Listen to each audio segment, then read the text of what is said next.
Arestado sa operasyon ng mga otoridad ang itinuturing na top 8 most wanted person sa regional level sa kasong statutory rape sa Purok 4, Barangay Ilbosian, Midsayap, Cotabato.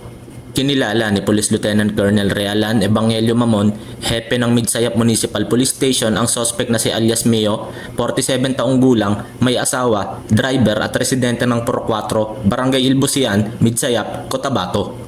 Bandang alas 10 ng umaga nang ikinasa ang operasyon na nagresulta sa pagkahuli sa suspect sa bisa ng warrant of arrest sa kasong 2 counts of statutory rape na walang rekomendadong piyansa.